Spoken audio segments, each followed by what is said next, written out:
जगातील भांडवली बाजार म्हणजे शेअर मार्केटमध्ये काल मोठ्या प्रमाणामध्ये मंदी आपल्याला दिसून आलेली आहे. जगातील महत्त्वाचे शेअर मार्केट जसं की हाँगकाँगचा हँगसँग 13% घटला, जपानचा निक्की 8% त्याच्यामध्ये घट नजर आली, तर भारताचा सेन्सेक्स सुद्धा 2.9% खाली आला. नेमकं कारण काय, तर अमेरिकेचे राष्ट्राध्यक्ष डोनाल्ड ट्रम्प यांनी जागतिक स्तरावरती लागलेला टॅरिफ किंवा ज्याला ट्रम्प टॅरिफ असं म्हटलं जाते, यामुळे जागतिक बाजारामध्ये थोडं मंदीचं सावट हे आपल्याला दिसतं. आणि मंदी होऊ शकते का असा एक कयास आहे किंवा अशी विचार अर्थतज्ञांच्या मनामध्ये आहे. तर याचा अमेरिकेच्या भागात जो मार्केट त्याच्यावरती वाला S&P 500 जो अमेरिका तो 7.7%नी घट झालेली आपल्याला दिसते. एक मोठ्या प्रकारच्या शेअर मार्केटमध्ये घट जी झाली ती 12.6%नी 1992 मध्ये शेअर मार्केट 570 अंकांनी कोसळला होता, ज्यावेळी घोटाळा उघड झाला होता.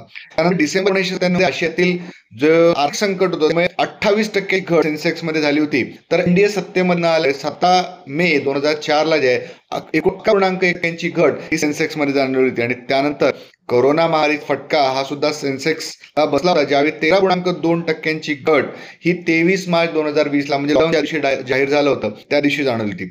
आज शेअर मार्केट थोडा सवरलेलं आहे, पण जगामध्ये या प्रकारची जी परिस्थिती आहे या परिस्थितीमध्ये काय होऊ शकतं हे आपल्याला शिवाय काही गोष्टींमध्ये अजून बदल झाला आपल्याला दिसतो. जसं की बिटकॉइन या कॉइनची किंमत जी 1 लाखापेक्षा जास्त होती तर $78,000 पर्यंत आलेली दिसून येते.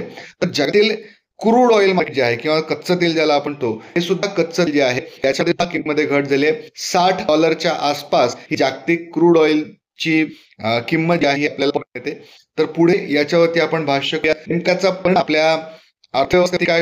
आणि ही तुमच्या अभ्यासाची आहे की अर्थव्यवस्थेचा आपण अभ्यास ज्यावेळी करतो त्यावेळी जागतिक आणि या जागतिक परिस्थितीचा भारताच्या अर्थव्यवस्थेवरती काय फरक पडतो आणि हे तुम्हाला लिहावं लागू शकतं, मांडावं लागू शकतात. तर या परिस्थितीचा अभ्यास यावर भारत सरकारच्या उपाययोजना काय असतील यावर आपल्याला विचार करावा लागेल. त्यासाठी सरकार जे आहे ऍक्शन मोड मध्ये आणि आज महत्त्वाची बैठक ही केंद्र सरकारने बोलवली आहे. अशाच माहितीसाठी MP लक्ष करा. धन्यवाद.